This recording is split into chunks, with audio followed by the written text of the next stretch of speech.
Hello दोस्तों, आज हम लोग इतिहास के बारे में आज हम लोग पढ़ेंगे और इस इतिहास को हम लोग तीन कालखंडों में बांट करके पढ़ते हैं। आसान भी होता है उन कालखंडों में बांट करके पढ़ने से। हम लोग इतिहास को तीन कालखंड में बांटते हैं। पहला, प्राचीन भारत का इतिहास। यह ऐसा कालखंड है जहां मानव आदि मानव के रूप में जीवन को व्यतीत किया करते थे, जहां पत्थरों का प्रयोग किया जाता था। उस कालखंड को हम लोग प्राचीन भारत का इतिहास कहते हैं। आज भी उस कालखंड का हमारे पास विस्तृत जानकारियां तो नहीं है, लेकिन पुरातात्विक साहित्य है। उसका लिखित तो हमारे पास नहीं है, कुछ लिखित है भी तो उसको अभी तक पढ़ा नहीं गया है। हम उस प्राचीन भारत का इतिहास के नाम से जानेंगे। दूसरा, हम बात करें मध्य भारत का इतिहास। यह मध्य भारत का इतिहास यह वैसा पीरियड है जहां सल्तनत काल, मुगल काल की जानकारियां हमें मिल रही है और उसकी चर्चा हम लोग मध्यकाल के इतिहास में करेंगे। बात करें आधुनिक भारत का इतिहास, यह कालखंड जहां हमारा देश मुगलों के बाद जब अंग्रेज आया और अंग्रेज के आने के बाद आजादी तक के कालखंड को हम लोग आधुनिक भारत का इतिहास के रूप में अध्ययन करते हैं।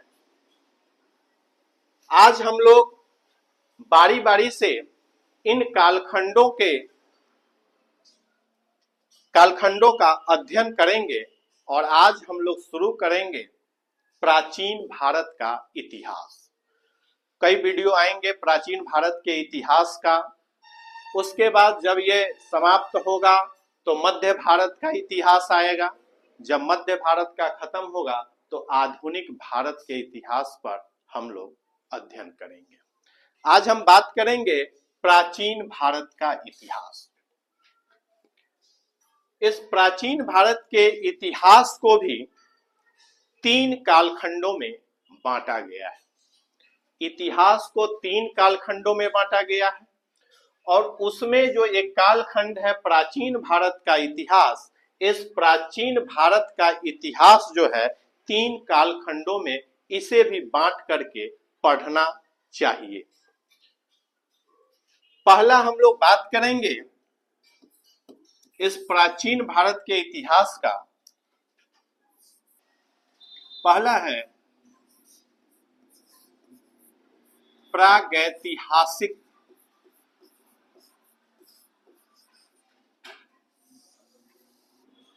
प्रागैतिहासिक काल। दूसरा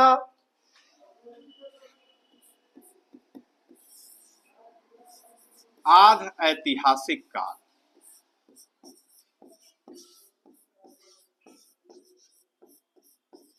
आध ऐतिहासिक काल।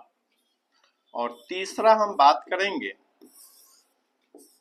ऐतिहासिक काल।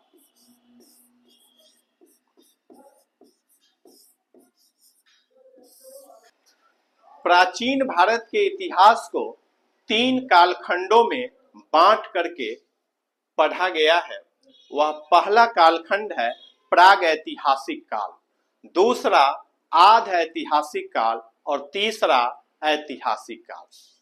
हम बारी बारी से तीनों कालखंड के बारे में आज चर्चा करेंगे। अगर हम बात करें प्रागैतिहासिक काल का, तो यह काल उस कालखंड के बारे में हमें जानकारी देता है। वह कालखंड जिस समय हमारे पास पुरातात्विक साहित्य, जो पुरातात्विक जो धरती से खोद करके जो चीजें निकाली गई उसके आधार पर पुरातात्विक साक्ष्य हमें मिले हैं, लेकिन इसका साहित्यिक साक्ष्य नहीं मिला है। इसका मतलब है कि कहीं लिखित रूप से इस कालखंड की चर्चा नहीं की गई है, केवल पुरातात्विक साक्ष्य ही हमें मिला है। वैसा काल प्रागैतिहासिक काल के अंदर आता है। जैसे जो हमारा पाषाण काल है, जो हमारा पत्थरों का काल है, वह पत्थर का काल केवल पुरातात्विक आधार पर है, केवल पुरातात्विक साक्ष्य है। उसका कहीं लिखा गया कोई साहित्य हमें अभी तक मिला नहीं है। अर्थात कहने का मतलब यह है कि हमारा ये प्रागैतिहासिक काल है, यह केवल पुरातात्विक साक्ष्य के आधार पर ही है। दूसरी ओर हम आद ऐतिहासिक की बात करें तो यह काल वैसा काल है जहां हमें पुरातात्विक साक्ष्य तो मिले हैं और उसके साथ साथ हमें लिखित रूप से भी उसके साक्ष्य मिले हैं, मतलब साहित्यिक साक्ष्य भी उसके मिले हैं। इस ऐतिहासिक काल के बारे में हमें पुरातात्विक रूप से भी जानकारी मिलती है और साहित्यिक रूप से भी मिलती है, लेकिन उन साहित्यों को अभी तक किसी ने पढ़ नहीं पाया है। आखिर इस कालखंड के लोगों ने उस साहित्य को क्या लिखा, उस साहित्य में यह अभी तक हमें जानकारी नहीं मिल पाया है। पढ़ने का प्रयास किया जा रहा है, लेकिन अभी तक उसमें हमें सफलता नहीं मिल पाया है। यह काल वह काल है जो हड़प्पा की संस्कृति और मोहनजोदड़ो की संस्कृति से जुड़ा हुआ काल है। सिंधु घाटी सभ्यता भी इसी कालखंड में आते हैं। यह आद ऐतिहासिक काल कहा जाता है। अगर हम बात करें, इस ऐतिहासिक काल की बात करें, तो यह भी पुरातात्विक साक्ष्य हमारे पास मिले हैं। पुरातात्विक साक्ष्य के साथ साथ साहित्यिक साक्ष्य भी मिले हैं और उन साहित्यिक साक्ष्यों को हम पढ़ भी लिया है। आखिर उस समय के कालखंड के लोग आखिर क्या सोचते थे, क्या करते थे, उनकी क्या दैनिक जिम्मेवारियां थी, उन क्या वो समाज में उनका जो है अस्तित्व था, इन सभी चीजों की पूरी जानकारी इनके साहित्य में हमें मिल चुका है। अर्थात इनका साहित्यिक जितने भी लिखे गए ग्रंथ हैं, अर्थात अगर हम वैदिक काल की बात करें तो वैदिक काल में जितने भी ग्रंथ रचे गए, जैसे पुराण, महाभारत, रामायण, ये सारे चीज ऐतिहासिक काल से जुड़े हुए हैं। अर्थात हम इसके साहित्य को पढ़ लिया है और इसके पुरातात्विक साक्ष्य को भी हम अच्छी तरह समझ चुके हैं। अर्थात कुल मिलाकर के कहने का मतलब है कि इस पूरे प्राचीन काल को, इस पूरे प्राचीन इतिहास को हम 3 कालखंडों में बांटकर पढ़ते हैं। पहला प्रागैतिहासिक काल, जिसका खनन से साक्ष्य मिले हैं, लेकिन उसका साहित्य कहीं लिखित रूप से हमें नहीं मिला है। आद ऐतिहासिक की बात करें तो हमें खनन से मिला है, पुरातात्विक साक्ष्य मिला है, साहित्य भी मिला है उसका, लेकिन उन साहित्यों को अभी तक पढ़ा नहीं गया है, पढ़ने का प्रयास किया जा रहा है। ऐतिहासिक काल की अगर हम बात करें, सारे प्राचीन भारत की हम बात कर रहे हैं, उस प्राचीन भारत में ऐतिहासिक काल की बात करें तो पुरातात्विक साक्ष्य भी हमारे पास है और इसका साहित्यिक साक्ष्य भी हमारे पास है और उन साहित्यिक साक्ष्यों को पढ़ भी लिया गया है। अर्थात वैदिक काल, उत्तर वैदिक काल जितने भी हैं, उस समय जितने भी ग्रंथों का रचना हुआ, जितने भी साहित्यों का रचना हुआ, वो सभी साहित्यिक ग्रंथ ऐतिहासिक काल के ही हैं, जिसे हम लोगों ने बड़ा आसानी से पढ़ लिया है। अब हम बात करें प्रागैतिहासिक काल की बात करें, अगर हम प्रागैतिहासिक काल की बात करें तो इस प्रागैतिहासिक काल को भी 3 कालखंडों में बांट के पढ़ाया जाता है। इस प्रागैतिहासिक काल को 3 कालखंड में बांटा गया है। पहला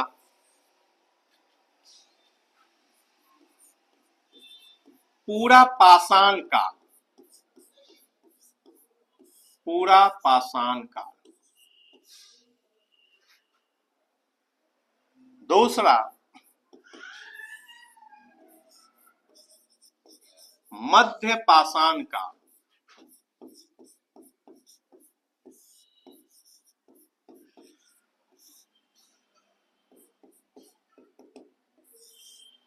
तीसरा नव पाषाण काल।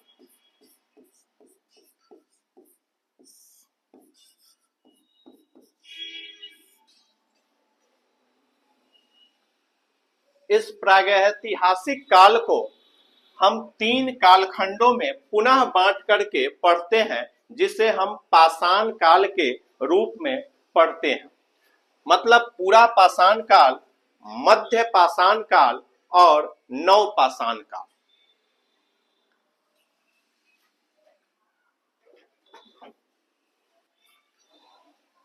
इन 3 कालखंडों में, प्रागैतिहासिक काल के 3 कालखंडों में पूरा पाषाण काल, मध्य पाषाण काल, नव पाषाण काल।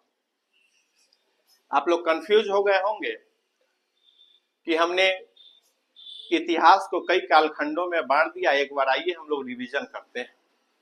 इतिहास को 3 कालखंडों में बांटा गया है, प्राचीन, मध्य और आधुनिक। सीधी सी बात है, हम प्राचीन की बात कर रहे हैं अभी केवल। इन प्राचीन को 3 कालखंड में बांटा गया है, प्रागैतिहासिक काल, आध ऐतिहासिक काल और ऐतिहासिक काल। अगर हम प्रागैतिहासिक काल की बात करें तो इसे भी, इस काल को भी 3 पार्ट में बांटा गया है, पूरा पाषाण काल, मध्य पाषाण काल और नव पाषाण काल। हम आध ऐतिहासिक पर भी आएंगे और ऐतिहासिक पर भी आएंगे, लेकिन पहले प्रागैतिहासिक काल पर। अगर इस काल खंडों की अगर हम बात करें तो यह पूरा पाषाण काल, ये तीनों पाषाण काल, ये मतलब यह पत्थरों का काल ही है। अर्थात इस काल का हमें पुरातात्विक साक्ष्य ही केवल मेरे पास है, साहित्यिक साक्ष्य किसी प्रकार का उपलब्ध नहीं है। पुरातात्विक साक्ष्य का मतलब है कि जो खनन से हमें प्राप्त हुए हैं, उन खनन के वस्तुओं के आधार पर हम यह अनुमान लगाते हैं कि आखिर यह कालखंड कितने दिनों का है, आखिर यह कितना पुराना कालखंड है। अगर उन कालखंडों की हम बात करें तो पूरा पाषाण काल का कालखंड 25 लाख बीसी से 10,000 बीसी तक माना गया है। अर्थात वह कालखंड जो है 25 लाख बीसी से 10,000 बीसी तक।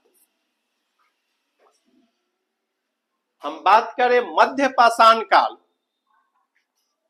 तो यह मध्य पाषाण काल की अगर हम बात करें तो यह मध्य पाषाण काल 10,000 बीसी से 4,000 बीसी तक यह काल रहा। अगर हम नव पाषाण काल की बात करें तो यह 10,000 बीसी से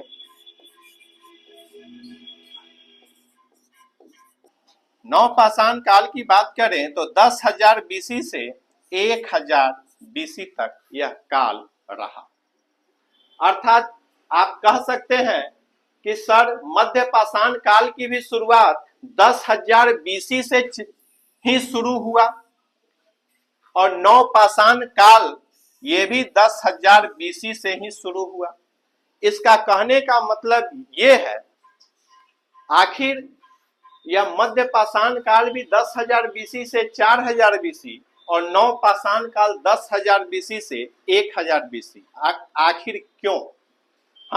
उस समय जब यह पाषाण काल शुरू हो रहा था, जिस समय यह पाषाण काल लास्ट कर रहा था, उसी समय यह नव पाषाण काल शुरू भी हो रहा था। मतलब इसका यह कहा जा सकता है कि यह एक संक्रमण काल था।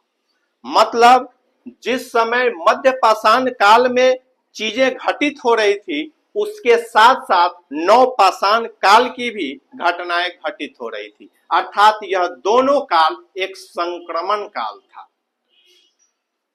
लेकिन यह नव पाषाण काल 1,000 बीसी तक चला और यह मध्य पाषाण काल 4,000 बीसी तक चला। तो हम यह दोनों काल को संक्रमण काल में रख सकते हैं। अब हम बात करें, बहुत सारे विद्यार्थी को बीसी और एडी में भी फर्क नहीं समझ में आता होगा। हम कह सकते हैं इस बीसी का मतलब ईसा पूर्व, आप हिंदी में इसको कह सकते हैं बीसी का मतलब ईसा पूर्व, मतलब यीशु के जन्म से पहले की चीजें। ईसा पूर्व का मतलब यीशु के जन्म से पहले का कालखंड, और एक एडी जिसको हम ईसवी कहते हैं, यह यीशु के जन्म के बाद का कालखंड। इन दो चीजों को आप बारीकी से समझ लेंगे कि बीसी और एडी में क्या फर्क है। बीसी का मतलब ईसा पूर्व और एडी का मतलब ईसवी। मैंने जितने भी यह कालखंड का लिखा है वह 25 लाख बीसी, इसका मतलब है कि 25 लाख ईसा पूर्व से 10,000 ईसा पूर्व। 10 उसके बाद मध्य पाषाण काल 10,000 ईसा पूर्व से 4,000 ईसा पूर्व तक, और नव पाषाण काल 10,000 बीसी से 1,000 ईसा पूर्व तक। हम बात करें इस पूरा पाषाण काल की बात करें तो यह पूरा पाषाण काल के जो मानव थे वह आखेट पर निर्भर थे। आखेट का मतलब है जंगलों में शिकार करना, मतलब एक खाद्य संग्राहक के रूप में यह अपना जीवन यापन किया करते थे।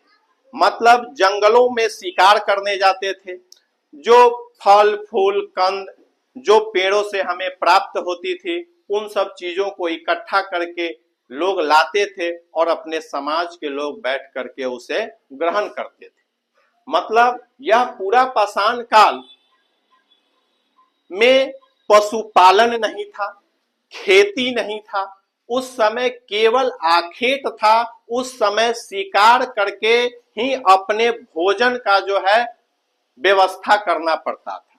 तो वह जो काल था वह पूरा पाषाण काल का काल था। अगर हम मध्य पाषाण काल की बात करें तो इसमें मध्य पाषाण काल में लोग पशुपालन शुरू किया। अब देखा कि भाई आखेट से ही तो काम चलेगा नहीं, हमें दूध चाहिए, दही चाहिए, बहुत सारी चीजें चाहिए। तो उसने क्या किया कि पशुपालन शुरू किया। उस पशुपालन भी विस्तृत रूप से उसका शुरुआत नहीं हुआ। पशुपालन में सबसे पहले कुत्ते को पालतू बनाया, कुत्ते का पालन किया सबसे पहले, उसके बाद गाय का किया, फिर और भी पशुओं का किया। तो मध्य पाषाण काल में जो आखेट के रूप में जो जीवन व्यतीत करते थे शिकारी के रूप में, वह शिकारी तो था ही, उसके साथ साथ एक पशुपालन भी जुट गया। जो पशुपालन प्रारंभिक था, जो कुत्ता के पालन से शुरू किया। अगर हम बात करें नव पाषाण काल का, तो यह पाषाण काल बड़ा विस्तृत था। इसमें लोग पशुपालन के साथ साथ खेती की भी शुरुआत इसने कर दी। एक स्थान से दूसरे स्थान जब ये लोग घूमते थे और वहां रहते थे महीनों, तो वहां की जमीनों को साफ करके, वहां के हरियाली को कम करके वहां खेती करना शुरू किया। मतलब इस नवपाषाण काल में पशुपालन भी अपने विस्तृत रूप में था और खेती शुरुआती रूप में था। लेकिन मध्यपाषाण काल में पशुपालन शुरुआती दौर में था और नवपाषाण काल में पशुपालन बृहद रूप में था और खेती शुरुआती रूप में था। अब हम इसकी बात करेंगे कि आखिर पूरा पाषाण काल में काफी चीजें हैं, उस पर एक एक बिंदु करके हम उस पर चर्चा करेंगे।